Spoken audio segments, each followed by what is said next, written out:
Glória a Deus, eu cumprimento a cada um dos irmãos com a gloriosa paz do Senhor. É uma alegria muito grande podermos estar aqui mais uma vez, tendo a grata oportunidade de podermos aprender mais da palavra de Deus e continuando aqui então os estudos a respeito da gloriosa pessoa do Espírito Santo. Já passamos por 9 lições e nesta 10ª lição, depois de falarmos da promessa e da vinda do Espírito Santo, o Espírito Santo na igreja e toda a sua atividade cósmica, comunal, soteriológica e escatológica com a igreja, nós vamos falar da relação do Espírito Santo na vida de cada um de nós em particular. A verdade aplicada diz que todo crente deve ter íntima comunhão com o Espírito Santo, pois ele nos foi dado como um favor imerecido, como uma bênção gloriosa, através da qual temos acesso a Deus. Texto áureo diz: o Espírito da verdade, que o mundo não pode receber porque não o vê nem o conhece, mas vós o conheceis porque habita convosco e estará em vós. Vamos aqui para o comentário introdução, que diz: o ministério do Espírito Santo na vida de cada crente é extenso e glorioso. Portanto, é imprescindível entender a obra do Espírito em nossa vida e como devemos viver em reverência à sua pessoa, pois desde a salvação, a santificação diária e a regeneração e até nossa futura ressurreição corporal deriva exclusivamente da operação direta do Espírito Santo em cada aspecto da nossa vida espiritual. Então é importante que nós entendamos isso, que o Espírito Santo, depois de manifestar os desígnios de Deus para a igreja como o corpo místico de Cristo na terra, ele agora cumpre a promessa de Jesus de vir habitar em cada um de nós. Jesus disse que se alguém me ama, guardará a minha palavra, eu e o Pai viremos para ele e nele faremos morada. E 1 Coríntios nos mostra que o Espírito Santo é que cumpre toda esta habitação do Pai e do Filho em nossas vidas. Se o Espírito Santo está em nós, nós entendemos com isso que o Pai e o Filho também estão. Então é o Espírito Santo quem coordena toda a nossa vida, que nos ensina a viver em reverência, que nos ensina a buscar a nossa santificação cotidiana, que nos salva, que nos regenera, que nos purifica juntamente com a palavra de Deus, que é Jesus, e que tudo em nossa vida depende da operação direta do Espírito Santo em cada tópico, em cada passo, em cada trecho da nossa vida e do nosso relacionamento com Deus. No tópico 1, diz as 3 operações do Espírito Santo em nós. O Espírito Santo ele trabalha em nossa conversão, em nossa regeneração e em nossa comunhão com Deus. Tópico 1.1 diz o Espírito Santo em nossa conversão. Aqui o teólogo e escritor Hernandes Dias Lopes, ele diz que é mais fácil um leão tornar-se vegetariano do que uma pessoa se converter a Cristo sem a obra do Espírito Santo. Aqui ele estava reproduzindo aqui a fala de um dos maiores pregadores de todos os tempos, Charles Haddon Spurgeon, que dizia que era mais fácil um leão se tornar vegetariano do que um crente, uma pessoa se converter ao Evangelho de Deus sem a participação do Espírito Santo. Por quê? Porque é o Espírito Santo quem nos convence do pecado. Lá em João 16:8, Jesus diz que quando o Espírito da verdade vier, ele convencerá o mundo do pecado, da justiça e do juízo. Então, quem convence a cada um de nós da necessidade de arrependimento e de entendermos que nós precisamos aceitar a Cristo como nosso Salvador, é o Espírito Santo quem opera no coração de cada um de nós, que abre o nosso coração para que nós venhamos crer e entender a pregação que está sendo ministrada. Muitas pessoas ficam maravilhadas de ver que quando leem a Bíblia em casa sozinha, sem nenhum conhecimento de Deus, sem aceitar Jesus como Salvador, elas diziam: eu lia a Bíblia e não entendia nada. E agora, depois que eu aceitei Jesus, que eu recebi o Espírito Santo, tudo ficou mais claro. É como se eu passasse a aprender e a conhecer aquilo que eu nunca tive possibilidade de aprender sozinho. É como se a Bíblia para mim fosse um livro selado, eu não entendia nada. Mas então, quando o crente ele ouve a palavra de Deus, que ele crê no sacrifício de Jesus, que ele se torna salvo pela graça, ele então passa a entender que Jesus Cristo é o Senhor. E isso não é mérito do pregador, isto é de fato obra gloriosa do Espírito Santo no coração de cada um de nós. É Ele que abre o nosso entendimento para conhecer a Jesus, para nos arrepender dos nossos pecados e para fazer com que nós tenhamos condições de nos apresentar perante Deus, né? De modo que tenhamos comunhão com o Senhor. E quem opera todas essas coisas em nossa conversão é o Espírito Santo.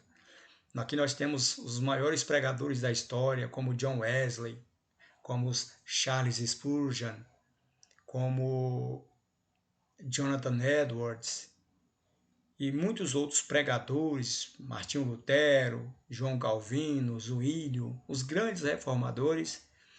Eles pregaram a palavra de Deus aos corações das pessoas, mas nenhum mérito lhes é dado, porque quem convenceu o coração dos pecadores a se renderem a Cristo, por mais brilhante que fosse a retórica de cada um deles, quem concedeu a abertura dos olhos dos cegos espirituais para crerem e enxergarem a mensagem do Evangelho é o próprio Espírito Santo. Os pecadores viam a Cristo, vieram a Cristo, porque as palavras de Jesus eram espírito e vida. Jesus pregava, curava, manifestava o reino de Deus com poder, e tudo aquilo que ele dizia e fazia era por intervenção do Espírito Santo. Então, só o Espírito Santo é quem pode nos convencer dos nossos pecados e nos fazer reconhecer que Jesus é o Senhor. 1 Coríntios capítulo 12 diz que ninguém pode dizer que Jesus Cristo é o Senhor se não for através do Espírito Santo. É o Espírito Santo que nos leva a nos arrepender dos nossos pecados e que nos faz reconhecer o senhorio de Cristo em nossas vidas. Zacarias 4,6 diz: não por violência e nem por força, mas pelo meu Espírito. Por mais que eu e você nos esforcemos para que alguém se converta, não adianta a gente forçar ninguém a aceitar Jesus. Quem vai trabalhar no coração do pecador é o Espírito Santo para trazer a redenção e fazer com que aquela pessoa que antes estava envolta ao mundo de trevas, na sarjeta, na bebedice, na prostituição, no pecado, na idolatria, e que saia desta vida de promiscuidade e reconheça que Jesus é o Senhor. Quem promove tudo isso no coração desta pessoa é o Espírito Santo. É impossível alguém se converter a Cristo senão por obra do Espírito Santo. É o Espírito Santo que glorifica a Cristo e é o Espírito Santo que revela Cristo ao homem. Assim como Cristo veio para revelar o Pai ao mundo, o Espírito Santo veio para revelar Cristo e o Pai a toda a humanidade. Então é o Espírito Santo quem desenvolve todo esse processo glorioso.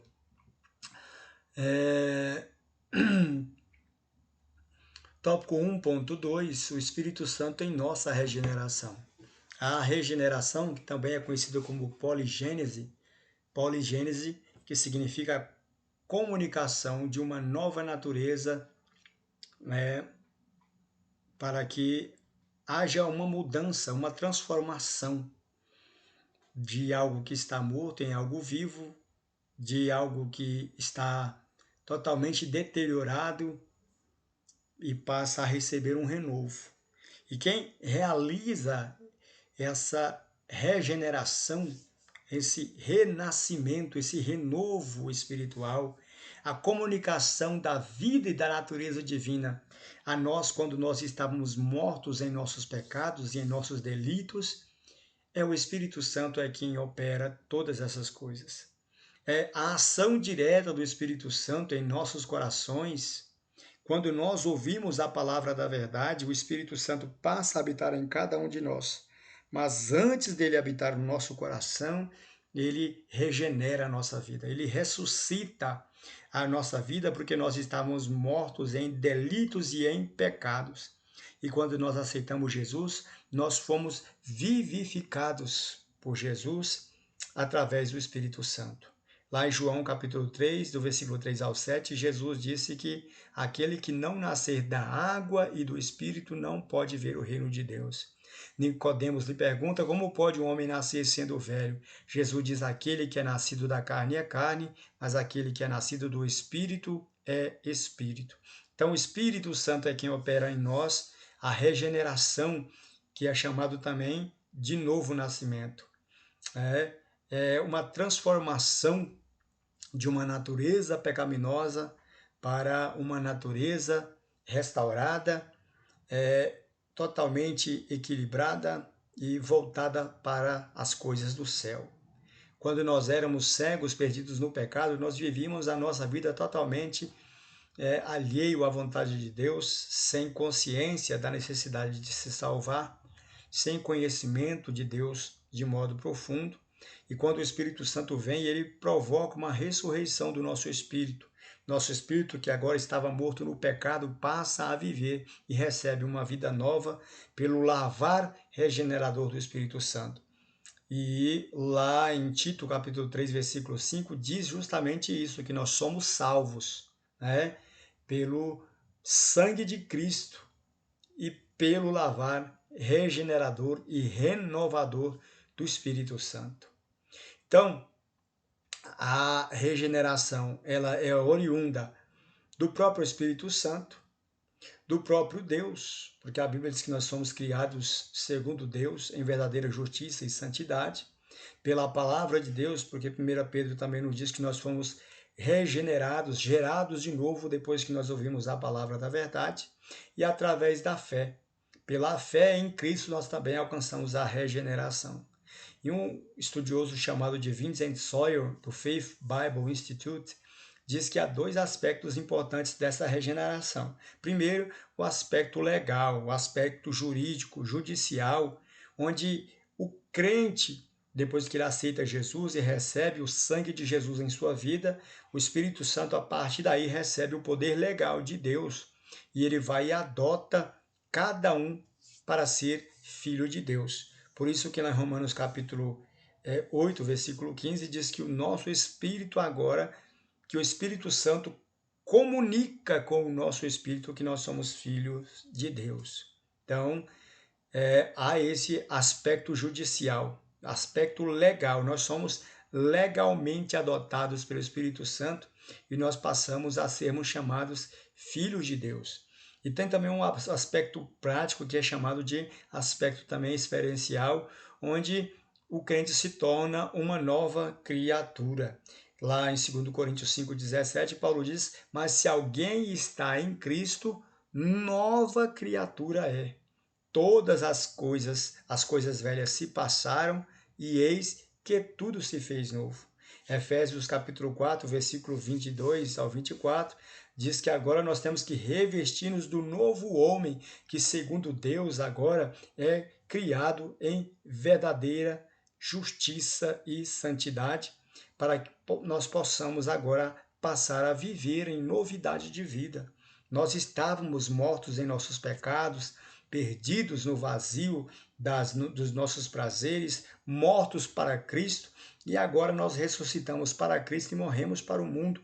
Porque Colossenses capítulo 3, versículo 1 diz que se vós ressuscitastes com Cristo, buscai as coisas que são de cima e não as coisas que são terrenas, porque vocês morreram e a vossa verdadeira vida se encontra escondida em Cristo e em Deus. E quando Cristo, que é a nossa vida, se manifestar, nós também nos manifestaremos com Ele em sua glória. Mas fazei mortificar os vossos membros que estão na terra, né? A prostituição, a avareza, a mentira, né? A cobiça e muitas outras coisas, porque através dessas coisas é que vem a ira de Deus sobre todos os filhos da desobediência. Então, esse é o ensino do apóstolo Paulo, de que o Espírito Santo, quando nós aceitamos a Cristo, esse aspecto, pelo aspecto judicial, nós somos diretamente adotados pelo Espírito Santo e passamos a ser filho de Deus. E dentro do aspecto prático e experiencial, nós nos tornamos uma nova criatura, vivendo em novidade de vida e andando segundo a vontade de Deus e não mais como filho da desobediência. Agora nós somos filhos da graça de Deus, somos filhos do amor de Deus, porque a Bíblia diz que o Senhor nos tirou dos reinos das trevas e nos transportou para o reino do Filho do seu amor. Tópico 1.3, o Espírito Santo em nossa comunhão. Foi o sacrifício de Cristo na cruz que nos deu acesso à presença de Deus, né? A Bíblia diz que Cristo, ele pelo Espírito Eterno se ofereceu imaculado a Deus para nos purificar dos nossos pecados, né? Então, quando Cristo ele se oferece a Deus em sacrifício, o Espírito Santo agora recebe a autorização legal de Deus para confirmar a nossa união com Deus. É o Espírito Santo agora que vai trabalhar em nossa comunhão depois que nós aceitamos a Jesus como nosso único e suficiente Salvador. É Ele que nos vai fazer viver em novidade de vida e em verdadeira justiça e santidade, conforme Efésios 4:22. Então, como é que nós conseguimos isso? É através do Espírito Santo. O Espírito Santo trabalha na nossa comunhão vertical e na nossa comunhão horizontal. Na nossa comunhão vertical, fala do nosso acesso diretamente com a Deus, através do sangue de Jesus e por intervenção do Espírito Santo, nós temos acesso a Deus. Porque o apóstolo Paulo diz que agora, em Cristo, todos nós temos acesso ao Pai pelo mesmo Espírito. E esse acesso é através da nossa comunhão. Né? A comunhão é viver em comunidade, é viver em harmonia, é participar dos mesmos objetivos, viver centrado nas mesmas vontades, nos mesmos propósitos, nos mesmos princípios. Nós abandonamos a nossa vida de pecado, abandonamos o mundo e vivemos em comunhão plena com Deus. Lá em Hebreus capítulo 12, versículo 14, diz que nós devemos seguir a paz com todos e a comunhão, sem a qual ninguém verá o Senhor. Nossa vida no Espírito é um grande mistério, né? Também porque ao mesmo tempo em que Cristo vive em nós, que o Espírito Santo vive em nós aqui na terra, ele hipostaticamente nos liga ao Pai e ao Filho nos céus. Então, nós temos acesso a Deus através do Espírito Santo, conforme Efésios 2:18, né? Assim, a comunhão com Deus através da operação do Espírito Santo é um ato sine qua non da nossa salvação. Sine qua non significa sem o qual não é possível. É um termo jurídico que é bastante utilizado pelos doutrinadores, pelos escritores de jurisprudências, pelos principais tribunais. É um termo latim que diz sem o qual não é possível. Se não for feito isso, não é possível isso. E a nossa comunhão com Deus através da operação do Espírito Santo é sine qua non, por quê? Porque se nós aceitamos a Cristo e nós não temos comunhão com o Espírito Santo, nós não temos acesso a Deus. Por quê? Porque foi pelo Espírito Eterno que Jesus se ofereceu imaculado a Deus para nos purificar de todos os nossos pecados. Então a redenção, ela tem a ação direta do Espírito Santo. Porque a Bíblia diz que quando Cristo se entregou por nós, Deus estava em Cristo reconciliando consigo o mundo.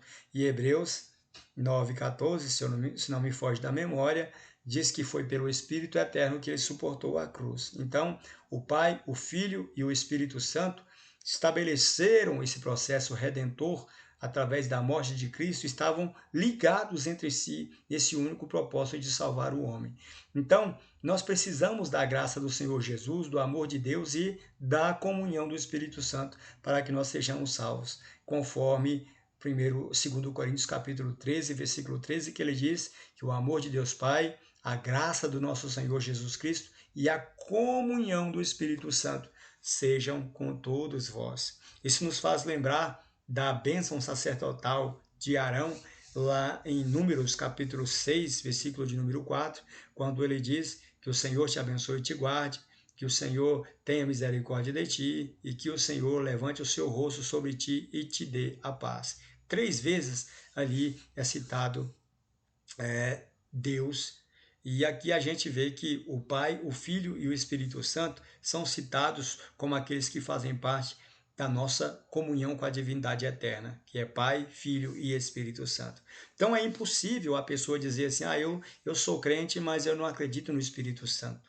Como muitas seitas por aí que dizem ter comunhão com Deus, que têm comunhão com Jeová, mas de fato são pessoas que não têm conhecimento de Deus e que vivem afundados, emaranhados, mergulhados em um ensino apodrecido, com a sua mente cauterizada, sendo refém das mentiras do diabo, porque não acredita que o Espírito Santo seja uma pessoa divina, que nem acreditam que Jesus de fato é o Salvador do mundo e que atribuem somente a Deus o processo de comunhão e de santificação.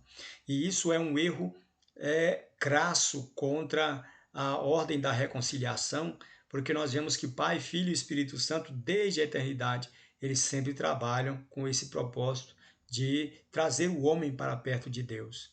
E é Deus quem efetua em nós tanto o querer quanto o realizar. Então, quando nós aceitamos a Jesus, que nós somos regenerados, aí nós já temos acesso ao corpo místico de Cristo e passamos a ter comunhão e o Espírito Santo de Deus habitando diretamente dentro do nosso coração. Por isso que Paulo diz que a graça, o amor de Deus Pai, a graça do Senhor Jesus Cristo e a comunhão do Espírito Santo tem que estar com todos nós, porque isso faz parte da obra da salvação. Tópico 2, nós somos o templo do Espírito Santo.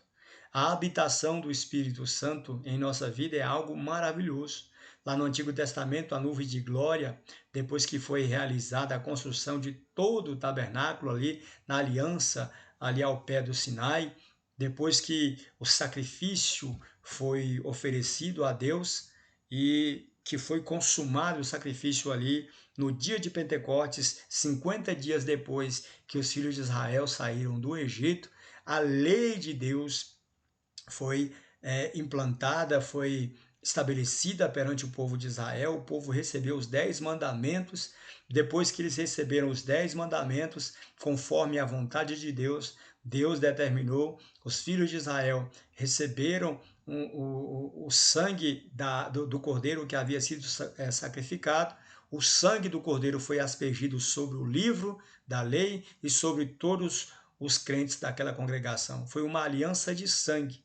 E a partir daquele momento que a glória de Deus que estava lá em cima do Monte Sinai, aquela nuvem de glória que estava no Monte Sinai, ela sai do monte e ela agora pousa sobre o tabernáculo, sobre o templo de Deus que estava no deserto, simbolizando que nós que somos agora o templo de Cristo, depois que Cristo morre na cruz do Calvário, o Espírito Santo ele desce do monte de Deus, ele desce dos céus para habitar no coração de cada um de nós e fazer com que nós tenhamos acesso direto ao Pai por esse mesmo Espírito.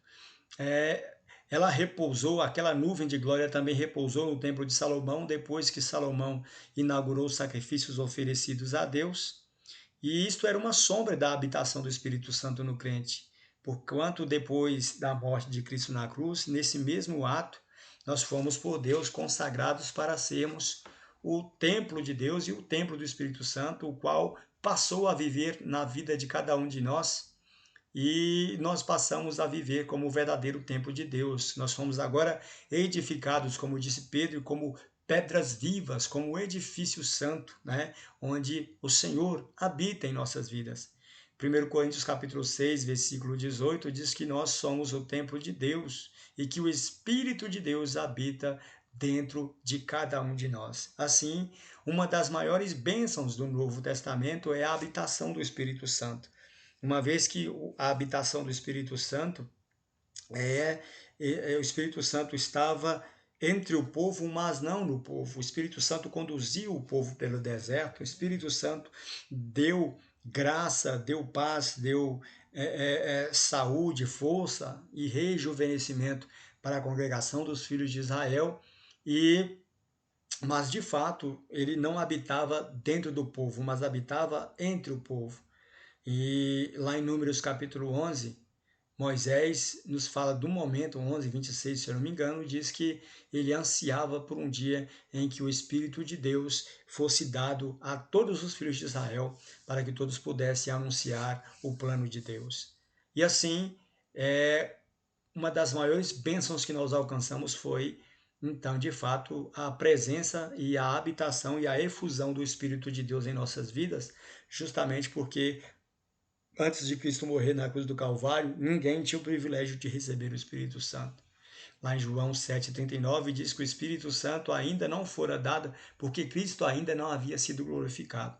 Mas depois que Cristo morre e ressuscita, sobe aos céus e retoma de novo a glória que ele tinha com o Pai e que ele envia o Espírito Santo passa a habitar dentro de cada um de nós e a coordenar a nossa vida. 2.2 Os princípios da habitação do Espírito Santo em nós.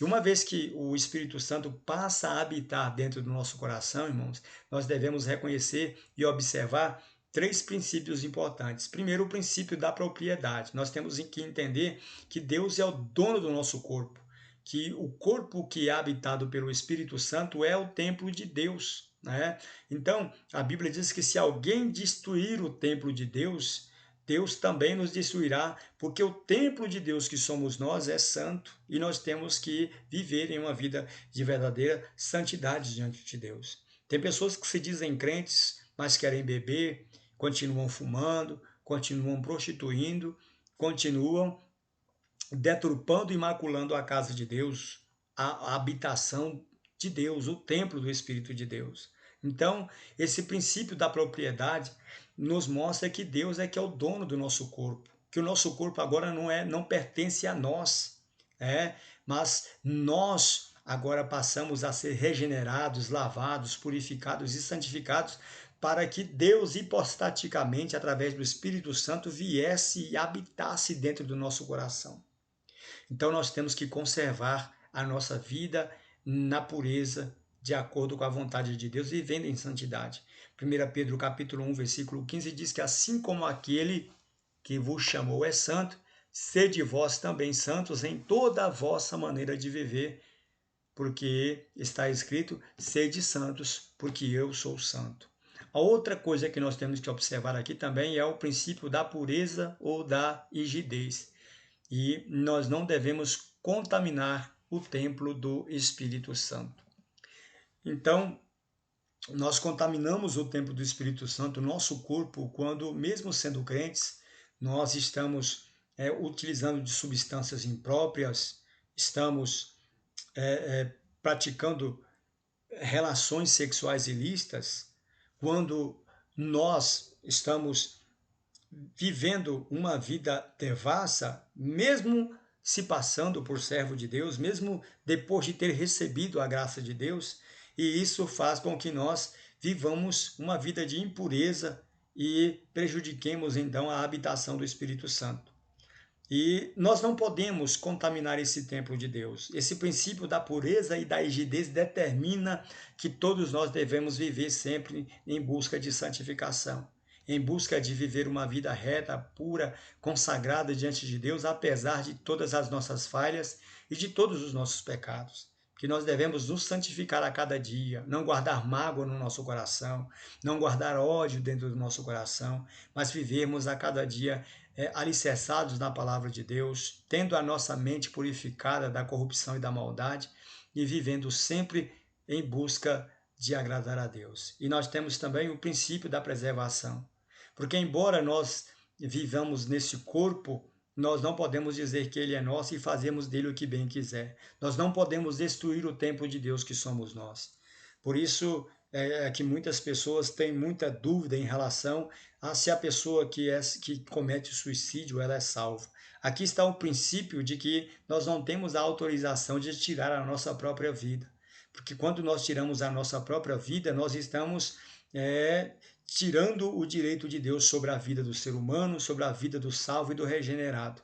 Então, o crente ele não pode destruir o templo de Deus. Quando uma pessoa que diz que é serva de Deus e que ela, por motivo de angústia, de tribulação, ao invés de buscar a Deus, ela se entrega à penumbra, à morbidez, à tristeza e ela se suicida, de fato ela está destruindo o templo de Deus. Não só também no suicídio, mas também, como eu já disse, na droga, na prostituição, na bebedice, na farra, em tudo aquilo que não faz parte da vontade de Deus, o apóstolo Paulo ensina que nós não podemos fazer estas coisas, porque isso acaba destruindo o templo de Deus que somos nós.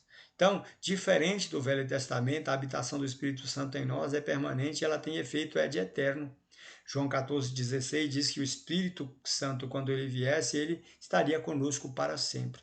E isso se refere ao tempo em que nós estamos aqui com o Senhor, depois de termos recebido a graça, mas também por toda a eternidade o Espírito Santo estará conosco depois de completada a obra da redenção, e nos céus nós teremos pleno contato com o Espírito Santo.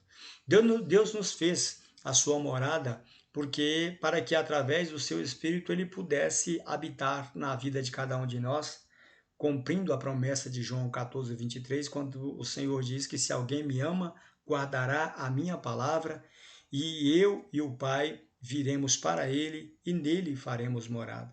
Então, é através da obediência à palavra de Deus, de guardar a palavra de Cristo, é que o Pai, o Filho e o Espírito Santo passam a habitar em nosso coração. Por isso que nós não podemos tropeçar, como desobedientes, tropeçando na palavra, vivendo uma vida que não agrada a Deus e contaminando o templo de Deus com coisas impróprias e impuras. Nós temos que sempre buscar viver em santificação e em verdadeira uma vida santa, justa e piedosa diante de Deus. As evidências da habitação do Espírito Santo. A habitação do Espírito Santo em nós, ela é confirmada por vários fatores, né? Pois quando o Espírito Santo é concedido a cada um de nós, a primeira evidência da presença dele em nossa vida é o reconhecimento de Jesus como Senhor. 1 Coríntios 12:3 diz que ninguém pode dizer que Jesus é o Senhor se não for por intermédio do Espírito Santo. Esse é o primeiro sinal de que Jesus Cristo, de que o Espírito Santo está em nós, é quando nós aceitamos Jesus e o chamamos de Senhor. O convidamos a tomar conta da nossa vida e direcionar os nossos corações. O segundo é quando o amor de Deus é derramado em nossos corações, porque lá em Romanos 5:5 Paulo diz que o amor de Deus foi derramado em nossos corações por causa do Espírito Santo que nos foi dado. O Espírito Santo também nos transforma, nos santifica, nos regenera, né? E ele também se opõe às obras da nossa natureza pecaminosa para que nós não venhamos fazer aquilo que porventura seja da nossa própria vontade. Porque a nossa carne, ela milita contra o Espírito e o Espírito milita contra a carne, e ambos são opostos entre si para que nós não venhamos fazer aquilo que nós queremos. Então, nós temos esta evidência de que o Espírito Santo também está em nossa vida quando nós sentimos uma necessidade de nos fortalecer e não ceder à tentação do pecado. Uma pessoa que não tem o Espírito Santo, ela vive pecando o tempo inteiro e a vida dela é viver em busca de prazer mundano, em jogatina, em bebedice, em prostituição, e ela se gaba dessas coisas. Mas quando nós recebemos o Espírito Santo, nós nos sentimos envergonhados por causa dessas coisas. Então é um sinal de que o Espírito Santo agora está em nossas vidas. Outra coisa é que ele também nos socorre em nossas tribulações, nos ensina a orar conforme Romanos 8:26, diz que nós não sabemos orar como convém, mas o mesmo Espírito nos assiste em nossas fraquezas e intercede por nós com gemidos inexprimíveis, e ele nos dá poder também para pregar o Evangelho. Uma das evidências de que o Espírito Santo está na nossa vida é quando ele nos impulsiona a pregar a palavra de Deus e também a obedecer a palavra de Deus. Tópico 3, bênçãos e advertências. Deus nos selou com o Espírito Santo, né? No mesmo instante em que nós aceitamos Jesus como nosso único e suficiente Salvador, o Espírito Santo nos sela, né, como garantia de que nós somos propriedade exclusivas de Deus. O selo serve para demarcar, né, que uma mercadoria pertence a um dono. E quando nós aceitamos a Cristo como nosso Salvador, nós recebemos o Espírito Santo da promessa e o Espírito Santo em nossa vida é uma espécie de selo, de marca distintiva entre o povo de Deus e os ímpios. É aquilo que nos diferencia daquilo que pertence ao maligno. É aquele que nos dá identidade, que faz com que nós sejamos de fato propriedade exclusiva de Deus. Literalmente, então, o selo é a marca do Espírito Santo. É o selo do Espírito, é a marca de Deus em nós, usada para confirmar a nossa cidadania celestial e também para nos dar segurança espiritual e indicar que nós pertencemos a Deus. Porque em 1 João capítulo 3, versículo 24, nisto conhecemos que ele está em nós por causa do Espírito que ele nos deu. Se em Cristo nós recebemos a vida eterna, no Espírito Santo, nós agora recebemos a certeza da salvação e de que chegaremos ao descanso de Deus se nós permanecermos firmes e não arredarmos o pé da nossa confiança em Deus. Por isso é que nós temos essa certeza. Nós somos salvos pela graça em Cristo Jesus, e isso não vem de nós, é dom de Deus, e é o Espírito Santo é que nos concede esse selo de propriedade, garantindo de que esta suposta mercadoria vai chegar ali ao o destinatário que é Deus. O remetente aqui é Cristo, que ele nos salva, o Espírito Santo é aquele que nos sela como um correspondente e que nos leva, que nos endereça diretamente a Deus, que é o nosso remetente final. Nós temos esta confiança de que nós chegaremos aos céus, porque acreditamos em Cristo e que é o Espírito Santo quem vai nos conduzir até a noiva e até o noivo, e o noivo nos tomará para si e nos apresentará ao Pai como igreja viva e gloriosa, sem ruga, sem mácula, né? De acordo com a vontade de Deus. Então, o que significa que nós não devemos nos opor ao Espírito Santo e nem o entristecer, porque nós fomos selados nele. Esse selo nos garante que nós seremos salvos, né? E no dia da nossa redenção, porque o Efésios 4:30 diz: e não entristeçais o Espírito Santo da promessa, com o qual fostes selados para o dia da vossa redenção. Lá em Isaías 63:10, diz que a congregação dos filhos de Israel foram rebeldes ao Espírito Santo e o mesmo Espírito Santo pelejou contra eles, né? Mas nós que somos servos de Deus, que somos agraciados com a graça do Evangelho, nós não nos oporemos ao Espírito Santo e não entristeceremos o Espírito Santo, porque nele nós fomos selados para o dia da nossa redenção. Tópico 3.2, o Espírito Santo é o penhor da nossa herança. Paulo ensina que o mesmo Espírito Santo que nos selou para o dia da redenção, ele ao mesmo tempo também foi nos dado como um penhor. E um penhor, segundo John Stott, diz que a presença do Espírito Santo dentro de nós é tanto a garantia de que iremos ao céu, quanto o antegozo do céu, né? Então, é algo interessante, porque é uma garantia de que nós vamos para o céu, mas que nós recebemos um pouco dessa graça celeste quando nós participamos da comunhão com o Espírito Santo. Em termos jurídicos, o penhor que nós recebemos, né, é uma garantia de que nós seremos salvos. Em termos jurídicos, o penhor é um direito real que ele vincula, né, um bem, uma mercadoria de alto valor ao pagamento de uma dívida. É como se você fosse no banco fazer um empréstimo para, por exemplo, para plantar uma lavoura, e o banco exigir de você um penhor, dizendo, olha, você vai ter que me dar algo de garantia de que quando você conseguir recuperar esse dinheiro, que você vai voltar aqui e saldar essa dívida. E o penhor tem que ser algo de valor, tem que ser um objeto, tem que ser uma joia, tem que ser papéis, ações, ou até mesmo a sua casa, a sua propriedade, como ela é vinculada ao pagamento de uma dívida. E depois que você salda aquela dívida, você tem direito de retomar o seu bem de volta. Então, o Espírito Santo, o bem de Deus, ele foi nos dado a nós como uma promessa de que nós seremos salvos por Deus. E depois que Cristo nos salvar, que Deus nos levar de volta para o céu, ele vai cumprir a parte dele e retomar o Espírito para ele, né, como é a forma de dizer que está cumprido, então, a promessa do penhor e da garantia da nossa salvação. 3.3, nós somos advertidos a não blasfemar contra o Espírito Santo. Jesus nos adverte sobre a blasfêmia contra o Espírito Santo. Esse pecado se resume, primeiro, na oposição às verdades anunciadas pelo Espírito Santo, ou seja, na mensagem do Evangelho. Quando uma pessoa se opõe à mensagem do Evangelho, ele está cometendo uma blasfêmia, uma resistência ao Espírito Santo. O apóstolo Paulo diz que os judeus eles sempre resistiram ao Espírito Santo, né? E se mantiveram rebeldes a ele.